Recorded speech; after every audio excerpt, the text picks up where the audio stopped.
Hi guys, welcome back to Kids Family Read Alouds. This is Ben reading Chapter 5 of the Hardy Boys, Secret Files 2, The Missing Mitt. Chapter 5 is called The 6 W's. Okay, let's continue. Let's do the book. While the rest of the bandits continued to search for Jason's glove, Joe and Frank went over to the bleachers. It was quiet there, so they could think. "What should we do?" asked Joe. "You know what Dad says. Start with the 6 W's. What, when, where, why, who, and how." Joe nodded, remembering that how always tripped him up as a W. But Frank had explained to him earlier. It did end in a W.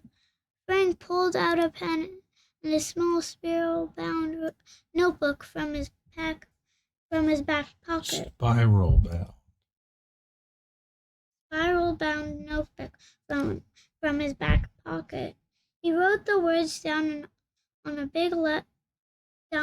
big letters on the paper. What? Jason's lucky man. It was a regular brown baseball glove, a little larger than most. It was old and beat up looking. Weesh. "Do you think someone could have taken it by accident?" asked Joe. "Like maybe they thought it was theirs." Frank thought for a second. "No," he said. It's bigger than any of our mitts. And remember, it had winter stitches on it. As soon as someone saw that they'd know, Joe took the notebook and drew the mitt complete with the word winner on it. Now they would have something to do. Now they would have something to show witness. When? "Hey, Jason," called Joe. Jason had stopped picking by him through the pile of bats and balls.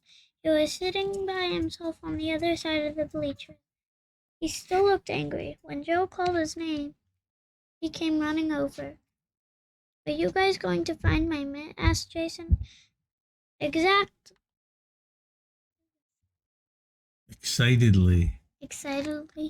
"We're trying," said Joe, "but we need your help. Do you remember when you last had it?" "Well," said Jason, "I don't know exactly. I got here around 8:30, and I guess I put my bag down right away. But I knew everyone would want to touch the lucky mitt, so I kept that with me.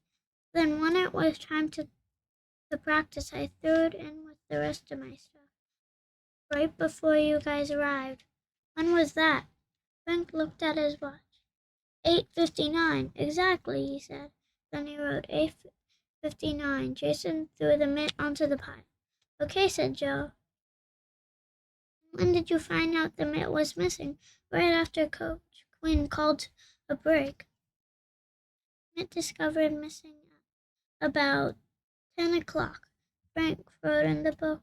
"Did anything strange happen in between those times?" asked Frank. "No," said Jason. "We were practicing and then the Jupiters showed up. I saw Connor standing around our stuff. And after that, my mitt was gone. I'm sure he stole it." "Jupiters arrived at 9:30, wrote Frank. "I think Connor stole my mitt because he knows I'm better than he is," said Jason, getting angry again. Are you guys going to catch him?" We don't know he stole it," said Frank, "but we're going to catch whoever did." Frank didn't want to assume that Connor had taken Jason's mitt, but it wasn't looking good for the Jupiter's first baseman. "Where?" "We needed to look at the crime scene again," said Joe. Now that everybody's back to practicing, maybe we can find some clues." The game was still on, So the Jupiters and the bandits were all getting ready except for Jason. Frank and Joe walked back over to the place where Jason had last seen his men. So many people had touched things, it was impossible to tell if anything was out of order. There was a million footprints everywhere, but no suspicious trail or anything. Frank and Joe walked around the pile, each in a different direction, to make sure they didn't miss anything. Did you find anything? Asked Joe, when they had walked over all the way around to the other side. Just this, said Frank, holding out a large stick. It was mixed up with all the gear. It, it, it is random, said Joe. But do you think it has anything to do with Jason's Mitt? I don't know, said Frank, but I'm writing it down anyway, just in case. Found at scene. Gear footprint, gear footprints, one large stick, wrote Frank in his notebook. We're not getting anywhere, said Joe. He was right. They had nothing. We know that the person who took Jason's Mitt did it on purpose, said Frank, because they couldn't have mistaken the lucky Mitt for theirs.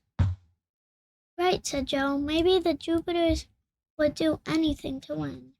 Is there any reason anyone else would have taken it? Asked Frank. Anyone on the team loves Jason, said Joe. And we all want to win this game. I can't think any reason someone else would have stolen the Mitt. Can you? Frank shook his head. Nothing else made sense. Wait, said Frank. What if someone wanted to sell it? I bet they could get a lot of money for a Mitt that used to belong to Willie Winter Prime. That's true. So it's either Connor Hound or anyone. We're not getting any closer. Who? That was the big question. The more evidence they found, the more it seemed that Connor or one of the other Jupiters was guilty. Connor had the opportunity and a reason for doing it, but they couldn't be sure.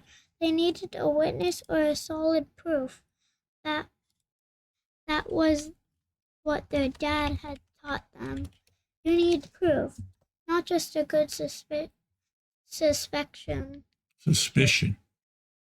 Said Joe and Frank just hoped they could find some proof before the game began. At 9:30, time was running out. How? Good question, but they wouldn't know the answer to this one until they found out who had taken the Mitt. Suddenly, a voice broke in on them. Hey, Frank. Hey, Joe. Shouldn't you be practicing? Before they could look to see who it was, someone tackled Frank from behind. Frank was knocked to the ground in a heap. Oh. Guys. Okay, guys, that's it for today. I hope you all liked this video.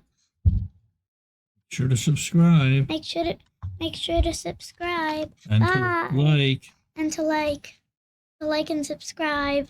Bye.